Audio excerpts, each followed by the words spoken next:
मोहम्मदिया मंदी हाउस, जहां आपको हर डिश का मजा मिलेगा। चाहे आपको शवरमा खाना हो या फिर हमारी स्पेशल मंदी खाना हो, याद रखिए मोहम्मदिया मंदी हाउस, पसंद आपकी, पेशकश हमारी। कांग्रेस ने किसानों को भिखारी बना दिया है, ये कहना था केटीआर का। उन्होंने ये भी सवाल उठाया, अगर प्रजापालन फॉर्म्स में 1 साल पहले लिखाया गया था तो किसानों को రైతు भरोसा के लिए एप्लीकेशन क्यों देना पड़ रहा है। ये सवाल केटीआर का है। ఎట్లా ఉంది పరిస్థితి అంటే ఎన్నికలకు ముందేమో కాంగ్రెస్ ఇస్తుంది రైతు డిక్లరేషన్, కాంగ్రెస్ ఎన్నికలకు ముందు రైతు డిక్లరేషన్ పేరిట బిల్డప్. కానీ ఎన్నికలు అయిపోయినాక ఇప్పుడేంది, రైతులు ఊళ్ళల్లో ప్రమాణ పత్రం అన్నట, గవర్నమెంట్కు రైతు ప్రమాణ పత్రం అన్నట్టు. ఇప్పుడు ఇక ఇంతకంటే విచిత్రమైన ముచ్చట మేమైతే అన్నట్టు వినలేదు. మాకు ఇంకా ఆశ్చర్యం ఎక్కడ అనిపిస్తుందంటే, ఇదే ప్రభుత్వం, కాంగ్రెస్ ప్రభుత్వం రాగానే వచ్చిన మొదటి 10-15 రోజులలోనే ఈ డ్రామా షురూ చేసిండ్రు.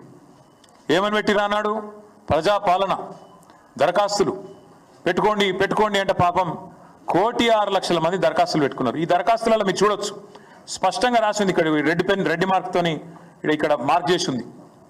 ఈ దరఖాస్తులు దేనికి తీసుకున్నారు అన్నాడు, దేనికంటే మహాలక్ష్మి, రైతు భరోసా, గృహజ్యోతి, ఇందిరమ్మ ఇండ్లు, చేయూత పథకంల కొరకు ఈ ప్రజాపాలన దరఖాస్తులు 1,06,00,000 దరఖాస్తులు రాష్ట్ర ప్రభుత్వం స్వీకరించింది. ప్రజాపాలన అయిపోయినాక చెప్పింది, మేము స్వీకరించినాం దరఖాస్తులు, మాకు దరఖాస్తులు అందినాయి, ముట్టినాయి అని చెప్పింది. ఇది ప్రజాపాలనలో ఈ కాంగ్రెస్ ప్రభుత్వమే ఆనాడు రైతు భరోసా కోసం కూడా రాష్ట్రంలోని రైతులందరి దగ్గర సమాచారం సేకరించింది, తీసుకున్నది. ఇలా ప్రభుత్వం దగ్గర ఉండాలి. అది కాకుండా విచిత్రం ఏంటంటే ఇప్పుడు మళ్ళొక్కసారి కొత్త డ్రామా. మొన్నటిదాకా కులగణన అని చెప్పి రాయించుకోమన్నారు, అంతకుముందేమో ప్రజాపాలన అని చెప్పి ఆగమాగం చేసిండ్రు, చాంతాడంత లైన్లు కట్టించారు ఎక్కడికక్కడ. ఇప్పుడు మళ్ళీ కొత్తగా రైతులు ఊళ్ళల్లో ప్రమాణపత్రం ఇవ్వాలి, ఇస్తేనే మేము మీకు పైసలు ఇస్తాం. మేము అందుకే అంటున్నాం, ఆనాడు కేసీఆర్ గారేమో రైతును శాసించే స్థాయికి తీసుకొచ్చిండు. రైతు శాసించాలే, ప్రభుత్వ అధికారులను కానీ, వ్యవసాయ శాఖను కానీ, రెవెన్యూ శాఖను కానీ రైతు శాసించేటట్టు ఉండాలని కేసీఆర్ గారు కలలు కన్నారు. వీళ్ళేమో రైతు యాచించాలే, రైతు అడుక్కోవాలి, రైతును బిచ్చగాని చేయాలి, రైతు అధికారుల ముందు సాగిల పడాలి అన్నట్టుగా వీళ్ళ వ్యవహారం ఉన్నది.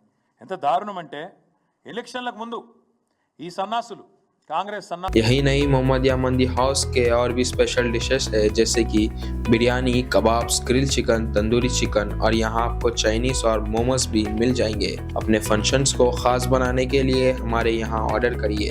याद रखिए मोहम्मदिया मंदी हाउस, पसंद आपकी, पेशकश हमारी।